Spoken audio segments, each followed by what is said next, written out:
Hey, what's going on, guys? So the last 15 years, I've been nutrition and fitness coaching for first responders and busy parents. And I kind of want to go into why I'm going to be transitioning into being a private chef and pretty much making coaching part-time and being a private chef full-time. So I kind of want to show you guys the whole journey process of all of that, of me doing that and making that transition, and kind of go over the reasons why.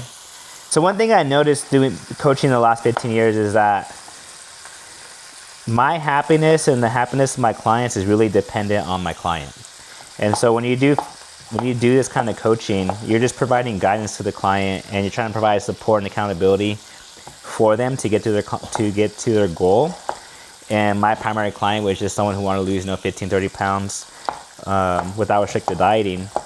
Which, again, I love doing that. I love helping people in that sense. And when you have a client lose 100 pounds, it's great. I'm not coaching athletes. I'm not coaching like high level people. It's just to get the regular person to move better, feel better, and look better. But one thing I noticed with working with them is just again, it's just obviously majority of your clients are not going to be as adherent, which kind of sucks, And even though the pay is good, and you have clients who are paying you literally every month of the year, but for some reason they'll still message you and be like, "Oh, hey, I'm gonna check in Monday, or I'm gonna get on it. It's just me, or just had a bad week, or I got sick," or something always came up with them. Rather than a good client, you have like your 10% of good clients who are just on point no matter what, it doesn't matter. And so I noticed I wanted the goal more than my client wanted their goal. And that should never be like that. For you to make success when it comes to fitness or your fitness goals is that it has to really be dependent on you and your why. And so what got me upset is just them getting to their goal or being happy, even though they would blame themselves, is just it still didn't make me, I started not enjoying it after doing it full time for so long. Again, always doing it on the side, it always felt fine because you're very picky with who your clients are. You maybe have 10 people you're coaching on the side, and that's it. And with someone who's loved fitness his whole life, I really did enjoy that. And again, pretty much 90% of my clients were great. But now when you're doing it full time, you start having a bigger roster of clients because you can handle more people. But then now majority of clients are just average. And then you obviously have your 20% who are really bad or not even checking in at all, and you have your 10% who are really great. Just like anything else, but it's just, again, doing it full time. It's been good, but I've been wanting to have this shift. And what kind of got me the idea was when I was talking with the client, I was telling them, I can't eat the food for you, I can't cook the food for you. But then it hit oh wait, I can cook for the client because I do enjoy cooking. And I was like, I'm going to make this a higher tier service for clients and see if they'll pay for it. And people started paying for it.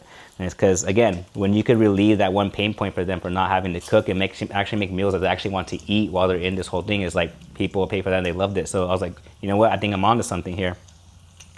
And then be able to cook for someone privately as a personal chef every single week, you could charge more money for it than coaching. And then the volume of work you have to do is going to be a lot less. You're just going to be pretty much working 3-4 cooks a week or whatever, and then still make the same amount of money and great money, and then not be burnt out from work itself, or not having to be burnt out mentally of just why isn't my client not adhering? Why are they I want them to want their goal. I want them to eat the food. I want them to do the workouts. Why? And then now it's just all dependent on me. So my happiness is all dependent on me now. How my cook is, how great my food is all dependent on me. And I'd rather it be dependent on me and not depend on the client. So when you're cooking for someone, it's not on them. They're going to eat the food. People love food, and they're going to eat the food, and they're going to eat great food, and they're going to keep paying you more if you do make good food and a good service to them, and you pretty much make help at that point. So a little background on me is I was in the Marine Corps for 4 years after high school, became a cop for 6 years in California, loved it, did that job. It was great. It's a great time. But when 2020 hit, I was like, I need to find a way out of this job ASAP. This is how everything was going in California, and pretty much the whole nation, but mainly a lot in California as well. Is this is not gonna, just making $70K a year and having to deal with all this shit. Nah, it's not worth it to me. And so, the one thing I know I love is coaching, and it's something I've always done on the side anyways.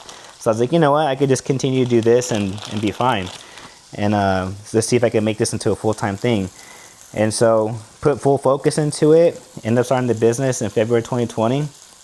And it actually did. Obviously, I was really well known in my area as the fitness person in my town. So whenever I did start doing that and announced I was taking on more clients, it did very well. And I've been doing it ever since. And so, but one thing I noticed when I was working as a cop, though, was as much as I loved working out, it's always been that one thing since I was a teenager that made me feel good mentally. And it was the one place I could get lost in everything and not have to worry about the world or life itself. For some reason, that wasn't working anymore as it used to be. And that was kind of making me upset. So dealing with all the stuff you do on the job as a cop, and then I work out and I'll get lost for a little bit. But then once I was done, I was thinking about all the same stuff again, and it was just affecting me more. So I was like, you know, I need to find a way to kind of, cope or pretty much process these feelings after work. You know, when you're dealing with, dead people or dead babies or whatever situation that you're dealing with that day, victim-wise or cop-wise, you have to find a way to kind of process it and compartmentalize it. I realized when I was cooking, because I was always cooking in my house, that for some reason I would just get lost in my cooking. And I noticed, I was like, I didn't even think about one bad thing and I actually feel 10 times better. And I noticed it was like that outlet that was better than the workout would ever give me at that point.